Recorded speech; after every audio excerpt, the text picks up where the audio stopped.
Postal workers around the country say that their job is becoming more and more dangerous. In fact, according to data published in the Associated Press, there were nearly 500 robberies of mail carriers reported in 2022 alone. That's up 78% over what we saw in previous years. Of those nearly 500 robberies, the data showed more than 30 postal carriers were injured. So yesterday in Detroit, USPS workers gathered for a rally saying enough is enough. They're calling for increased safety for workers, and they're asking the community to help out. So joining us right now is Sandy Lamel. She is the president of Detroit's Branch 1 of the National Association of Letter Carriers.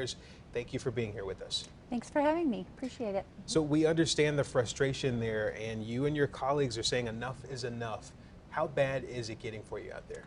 Well, as a letter carrier, when we go to work, we just want to do our job, serve the public, and go back home the way we got to work. Unfortunately, there's some people that are getting in the way of that for whatever reason. They want to get in the way of me being able to deliver the mail, something between myself and the person that I'm delivering it to.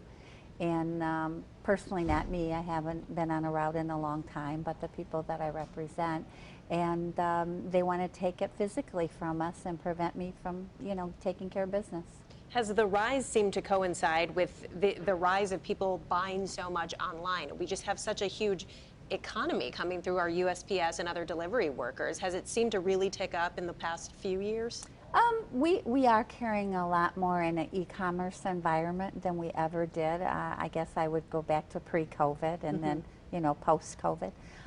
We are delivering a lot of parcels from all different avenues, but they want anything of value we have. They want mail, they want whatever of value we have on our person. Now, in terms of retention of current employees and recruitment of new ones, how much of an impact is this having on that? Well, we have about 64% of the workforce in the letter carrier crop across the country is probably since 2013 they were hired. So in the last 10 years, 64% have been hired. We do hire on a regular basis. There is a security and a background check. We go through extensive training. Letter carriers are trained to be observant and vigilant. But once again, we're watching out for lots of things. We're watching out for things in the way of us making our delivery, cracks in the sidewalk, dogs, people. Usually you're pretty observant as a letter carrier. You kind of see what the average person doesn't see on the street because we are watching. We also, if a letter carrier came up on an area that just didn't look right, we're not going to stop. We're not going to get out. We're going to notify our supervisor and we're going to return to the Postal Service. And that's kind of where the public comes in. If they see things that just aren't right in their neighborhood, kind of tip us off. The average person who's at home during the day, they kind of know when we're going to be on their street, know when we're going to make their delivery.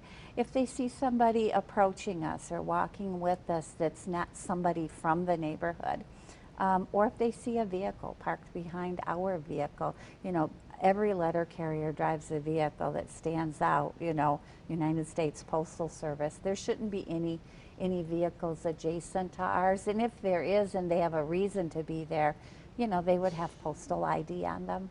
Beyond residents keeping an eye out and tipping them off to anything that looks amiss, what do you think can be done? What kind of changes would make postal carriers safer in their job? Well, the job we have, of course, someone can't be with me during my entire workday. I report to the post office. They spend probably an hour, a little less, maybe a little more, and then I load my truck and I hit the street. There are laws that protect me as a federal employee.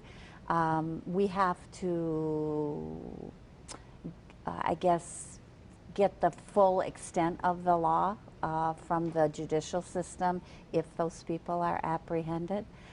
There was a day and time when a letter carrier, being a federal employee, having on that uniform, driving that postal vehicle, there was an automatic respect. You know, society has changed. I understand that. That respect isn't there anymore.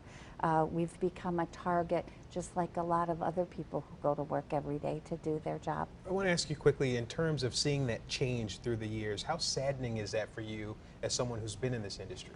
Well, it's heartbreaking. I have a 48-year relationship with the Postal Service. I delivered mail for 38 years. I work full-time now for the labor union. We are a part of the community. We become part of that community that we serve. And, you know, back in the day, even the common neighborhood thief, I hate to say it that way, but they kind of looked out for us. They made sure nobody got in the way of us delivering the neighborhood's mail. I don't think these are people from the local cities. I don't think these people, I think the people come into an area, they do their damage, so to say, and then they move on. I don't think these are neighborhood people. Just awful. Well, thank you so much for sharing your insight. Definitely some actionable tips that people can start paying attention right away to hopefully help out their carriers. This is Sandy Lamel of the National Association of Letter Carriers. Thank you for your time today. We appreciate you. Thank you.